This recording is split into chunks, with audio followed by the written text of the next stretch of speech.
I never thought cleaning out an old attic would change the way I saw my entire family. It started 2 months ago, when my grandmother passed away. She was 93, quiet and private. She lived in a small town in Vermont, in the same house she'd lived in for over 60 years. My mother asked me to help sort through her things. It was meant to be a 2-day job.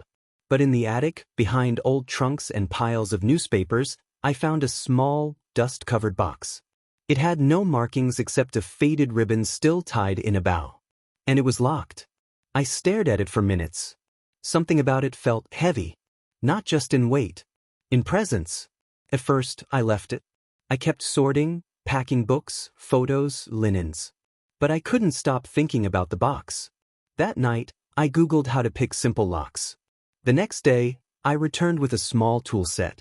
After 20 minutes of careful prying, it clicked open. Inside, there were 3 items. A black and white photograph of a man in uniform, with Leo, 1944, written on the back. A folded letter. And a golden locket. I opened the locket first.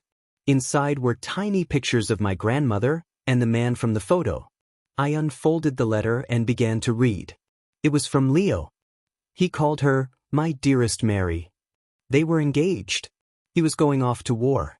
He promised to come back. The letter was dated September 1944.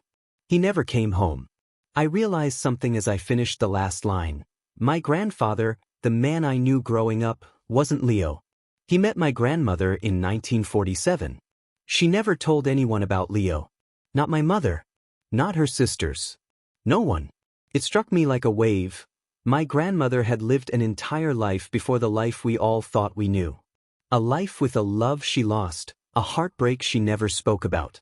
And yet, she'd kept his letter and photo for nearly 80 years. Hidden but not forgotten. I put the items back inside the box. I didn't tell anyone at first. I just sat with it. But a week later, I showed my mother. She cried when she saw the letter.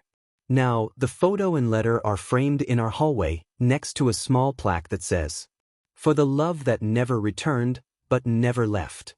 Sometimes, the stories we never hear are the ones that shape us the most.